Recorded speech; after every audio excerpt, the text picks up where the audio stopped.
The clock on my second monitor reads 1:13 in the morning when I finally snap. Raven, if you ghost me one more time during ranked, I swear I am blocking you on everything and throwing your virtual body into the void. I hiss the threat into my headset, my thumbs clamped white on my mouse. His voice slides through the speakers like smoke and expensive whiskey. He says, "Easy, baby girl, he was stuck in a board meeting." A board meeting?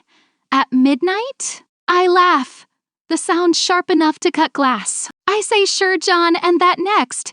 He will tell me he is secretly the chief executive of the company I work for." Silence falls between us. Then his low, amused chuckle spills out, the sound that always turns my spine to liquid. He says, "I am cute when I am mad, Aurora." Cute does not win games, and neither do liars. My cursor hovers over the block button as I demand a voice call right now. No more text-only coward nonsense. Another pause stretches out, longer this time. He says he cannot tonight, that tomorrow he promises. That is it. I slam leave voice. Right. Click his name, Ravenboy99, on every platform we share, and hit block so hard, my spacebar squeaks. 6 months of late-night duos, and 3 in the morning confessions, and voice notes that made me blush in grocery stores, and I have still never seen his face. I am done being the idiot in love with a ghost. I rip off my headset, crawl into bed, and cry into my pillow until the city outside my tiny Brooklyn window goes quiet. Monday morning at 8:57, I stumble into Whitlock Tower clutching an iced coffee, like it can resurrect my soul.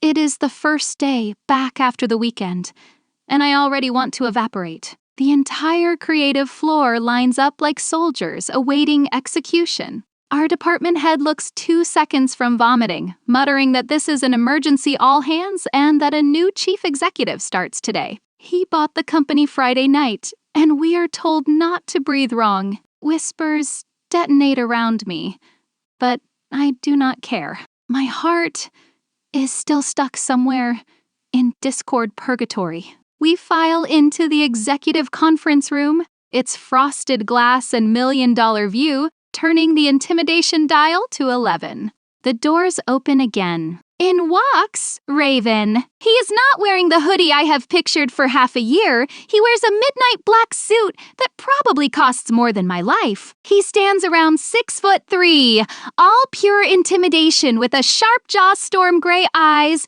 and the faintest smirk when he spots me. My coffee slips from my lifeless fingers to the marble floor. He stops at the head of the table. He says good morning, his voice the same velvet rumble that has called me baby girl 1,000 times, and he introduces himself as Alexander Whitlock, our new owner. His gaze locks on me, Aurora Quinn Jr. designer in row 3 seat B, and the smirk deepens into something dark and triumphant. He says that some of us already know him very, very well, and he never looks away from me. My soul feels like it evacuates my body. He clicks the remote, and the massive screen behind him lights up with the company organization chart. At the top is the box for Chief Executive Officer Alexander Whitlock, and right below it sits the creative department with my name, Aurora Quinn, underneath as a direct report. Beside his name on the chart, it even shows his handle, Ravenboy99, linked to my creative department box. Gasps ricochet around the room. He clicks again, and my final Discord message fills the wall in merciless 4K detail.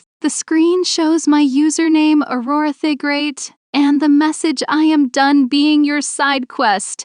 Enjoy the real world without me, coward. Blocked on everything, and lose my number you never had." The room falls graveyard silent. Alexander leans back against the table, arms crossed, and eyes glittering with victory. He calmly ends the meeting, saying that everyone is dismissed, except Miss Quinn, who stays. When 200 people flee like the room is on fire. The door clicks shut behind them, and he turns the lock. Then he stalks toward me slow and predatory until my back hits the cool glass wall that overlooks Manhattan. He murmurs hello, baby girl, in a voice that curls around the nickname like a leash. And he notes that it looks like I just told my chief executive to get lost.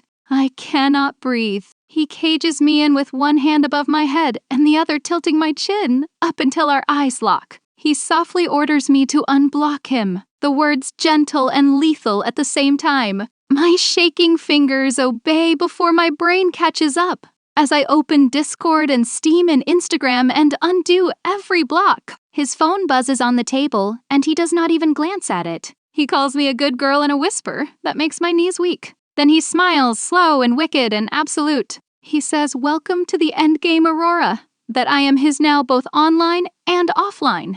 The private elevator opens directly into the 48th floor, and the doors close behind me like a vault ceiling shut. Alexander Whitlock's office stretches the length of a city block with black marble floors, violet neon bleeding from a custom gaming rig in the corner, and one entire wall of glass that makes Manhattan look like a toy set. On the main desk sits a single framed screenshot. My Friday night rant glowing in bright Discord green. He stands with his back to me, his jacket already gone, and his white shirt stretched across shoulders I have only ever imagined under hoodies. He tells me to close the door without turning around. The lock engages with a soft final click. He faces me then, his sleeves rolled high enough to reveal the tiny raven tattoo on his forearm, the one I made him describe in excruciating detail at 3 a.m. 6 weeks ago. He says 6 months in a voice that is low and dangerous.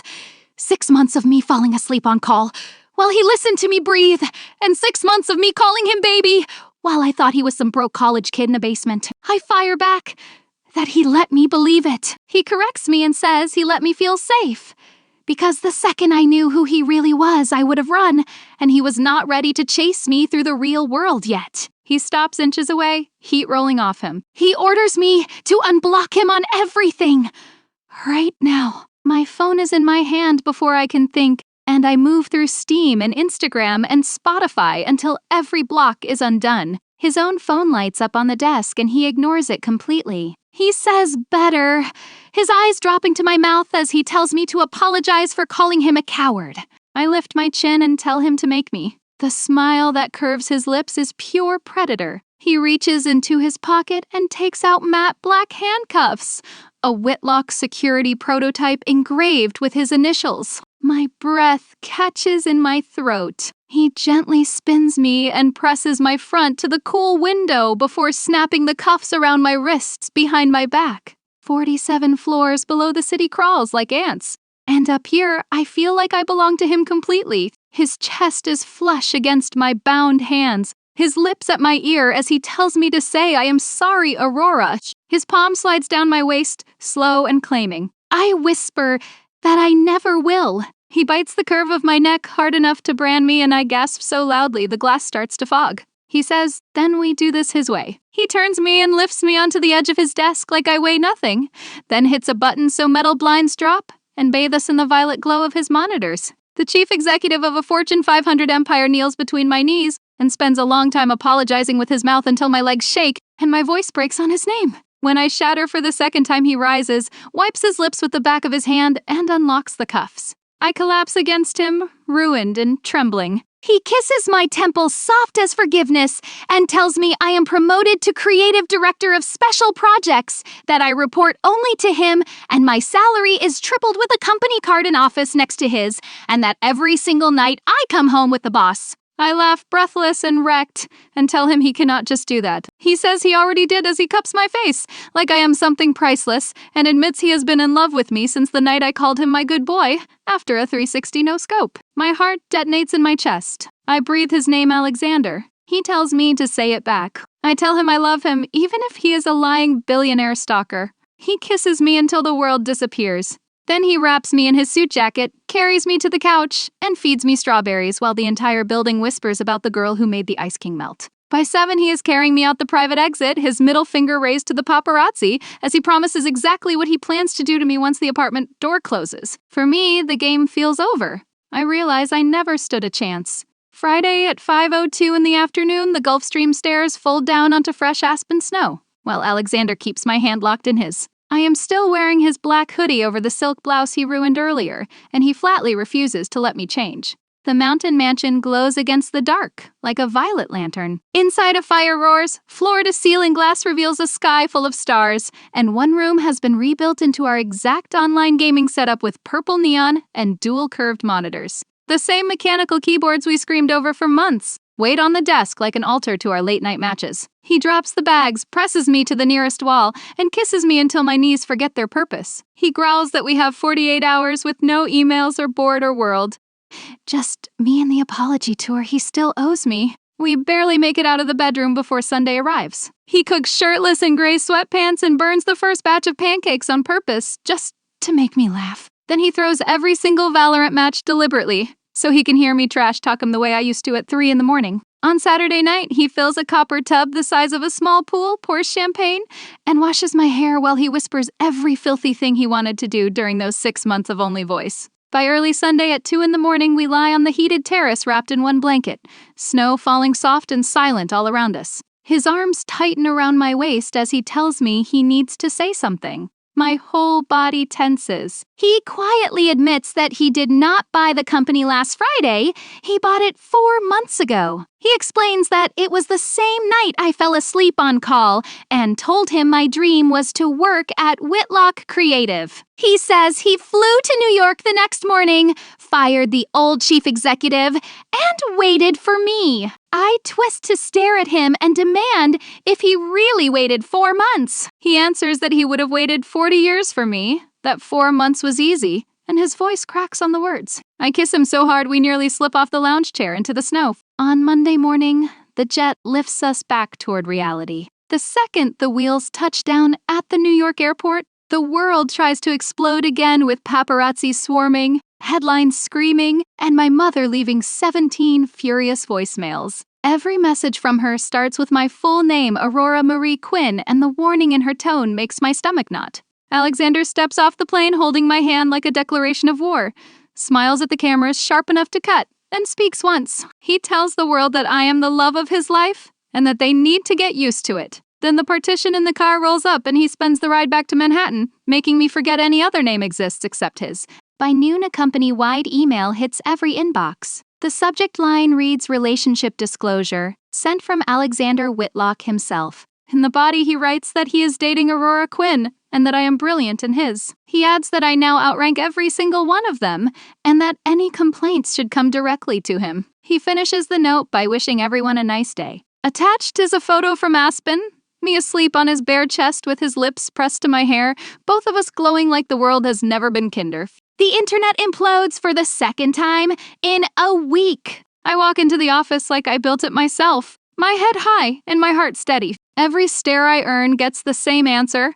Alexander materializing behind me with his hand low on my waist, daring anyone to speak. He has already waited 4 long months for this. The rest of the planet can wait forever. 3 months later, it is the night of the Whitlock Global Gala. The museum has turned into a living galaxy, constellations swirl across the ceiling, and a string quartet plays our old Valorant lobby music slowed to waltz time. In the center of the great hall, a single glowing purple gaming chair waits wearing a crown. I step onto the red carpet in midnight silk that shifts violet under the lights, and my heart hammers so hard the diamonds at my throat tremble. Alexander waits at the top of the marble steps, his black tux cut like a weapon, and his eyes locked on me like the rest of the world has gone dark. Cameras scream and reporters shout questions about power imbalances and human resources violations. He ignores them all, takes my hand, and leads me inside as if the entire planet belongs to us alone. The second we cross the threshold, the lights dim until a single spotlight follows us. He steals the microphone from the host without breaking stride. He says good evening,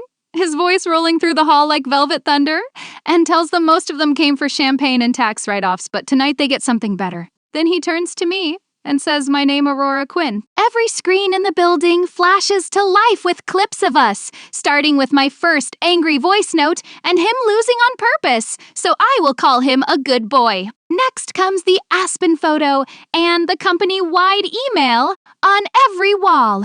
Gasps ripple outward through the crowd. He drops to one knee in front of me. The crown on the gaming chair is a rose gold ring box, and inside lies a radiant diamond surrounded by tiny amethysts that glow the exact shade of our neon nights. He says Aurora in a voice that is steady while his eyes shine, and tells me I carried him when he was just Ravenboy 99 with no skins and terrible aim. He says I turned his empire into a place he actually wants to be, and that he has spent every day since I unblocked him trying to deserve me. The hall is so quiet, I can hear my own heartbeat. He holds up the ring and asks me to marry him, to let him spend the rest of his life making sure I never have to queue alone again.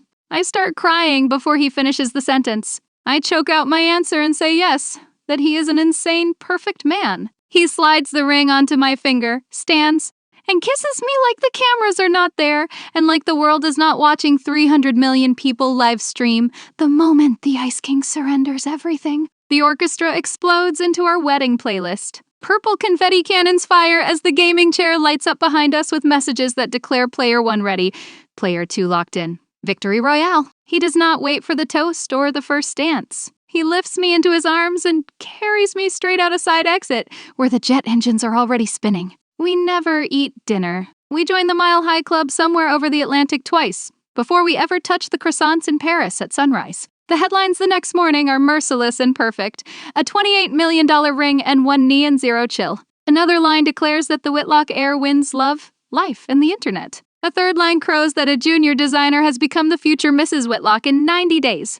I wake tangled in hotel sheets and in Alexander's arms, the ring catching the light from the Eiffel Tower. He kisses my finger lazy and smug and tells me he warned me he would lock me down, baby girl. I bite his shoulder and say he used real money advantages. He laughs, rolls me beneath him, and spends the morning proving he never needs hacks to win. Forever starts for us at 30,000 feet, and I never look down again.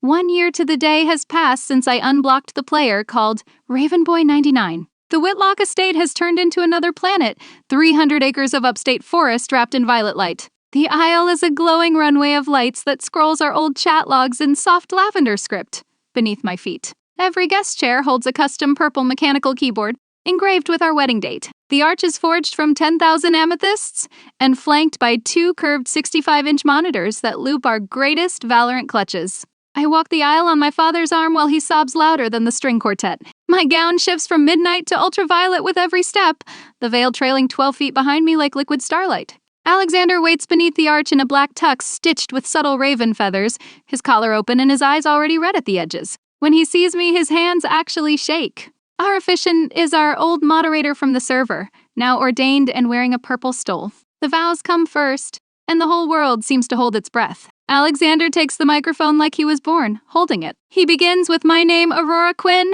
his voice steady until it is not. He says he was the richest man alive and the loneliest player on the server until a girl in a $12 headset told him to stop inting noob and then carried him to victory. He says he fell in love with my voice first, my laugh second, and my chaos forever. He bought companies and rewrote policies and even learned to cook carbonara just to keep me. He tells me I turned his empire into a home. He steps closer, his voice dropping to the raw tone he only uses at 3 in the morning. He promises to lose on purpose when I need the win and to warm my feet every winter. He vows to buy every battle pass I glance at and to love me louder than the entire internet combined until the servers crash and the stars burn out. He slides a thin platinum band onto my right ring finger next to the engagement diamond. Inside the band are tiny words that say, I am his forever duo with a small heart. Then it is my turn. I take the microphone with trembling fingers. I tell him that Alexander Whitlock catfished me with fake board meetings and promoted me with cuffs,